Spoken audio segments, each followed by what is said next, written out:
بغضب من الله اورې کنه لکه څنګه چې موږ نازل کړی دی دا عذاب په شکل د مسخ کې په شکل چې کم دینو د څه کې د فزع کې او په شکل د ذلت او د غضب کې ورپسې فوربک زما دې قسمي پر رب صاحب باندې لنسألهم اجمعين خامخا موږ به تپوس کوو د دې نه په یړه سره د دې قریشو نه به تپوس کوو چې تاسو کلمه ویلې ده که نه ده ویلې عما كانوا يعملون د دې نه به تپوس کوو د اعمالو د دې پس دا بما تؤمر ای زما حبیبه اظهار کوه د احکامو چې تا ته حکم کیږي وعارض عن المشرکین مخ وګرځوه د مشرکانو نه حق بیانوه بس تا ته دغه حکم دی صدع ته ویلی شي کمال اظهار ته کمال اظهار انا کفیناک المستهزئین مونږ به ستا حفاظت کوو د دغه مذاق کوونکو نه کم مشرکان چې تا پورې مذاق کوي مونږ به تا د دې د ضرر نه بچ کوو مونږ به ستا حفاظت کوو پوه شوې که نه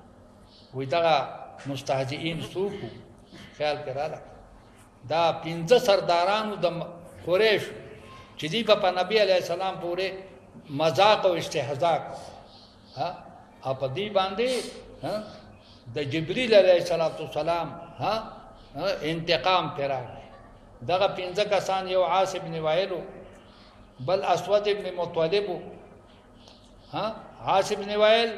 اسود ابن مطلب بل اسود ابن عبد یغوس اسود ابن عبد یغوس ابل ولید ابن مغیره چې هغه د مکه معظمه یو غټ سردار د دومره مال په مکه معظمه کې د بل چانو د ولید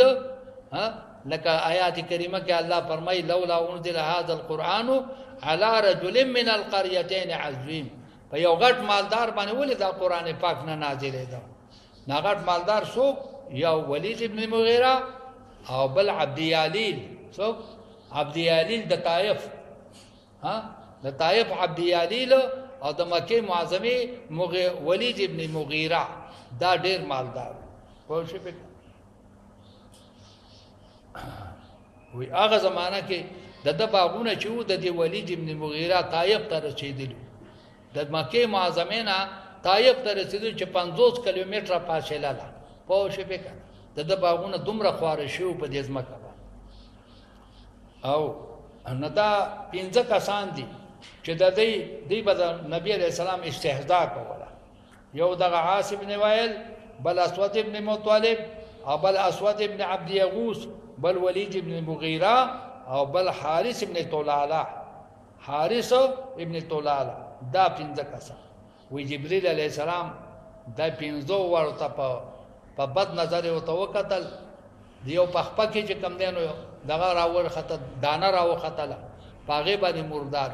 دا غبل سینې ته وکتل په سینه کې چې کم دینو دغه شروع شو دا اپتراغ دبل سر ته وکتل په سر کې اپتراغ خو چې کم یو ته په نظر بد سره وکتل پاک عذاب باندې خدای پاک سکرل حالات د جبريل علیہ السلام په اشاره باندې وعبد ربک الذين دا مستهزئين هغه خلق دي يجعلون مع الله اله اخر چې پیدا کوي چې جوړي سره د الله نه نور خدایان فسوف يعلمون ولقد نعلم بشکم تعلم دي د دې خبرې انک یزیق صدرک چې تنګيږي شیناستا بما یقولون د دې په دې خبرو سره دا مشرکان چې کله خبرې کوي نستا شینه په تنګيږي فسبح بحمد ربک تسبیح کو د حمد رب وکم من الساجدین سجده کوونکو نه تسبیح کوا او سجده کوا حدیث کې راځي کنه چې نبی علیه السلام نه تاسو شو وی الله ته بنده په سبانه نږدې کی الله حبیب ته فرمایي پس سره په سجده سره خوشی په کړه اکثر خیال کراله کنه سجده ډېر کوا نتابه تبه په الله ته نږدې شي لکه د سجدې نه بل بهترین د نزدېکت سبب الله ته نشته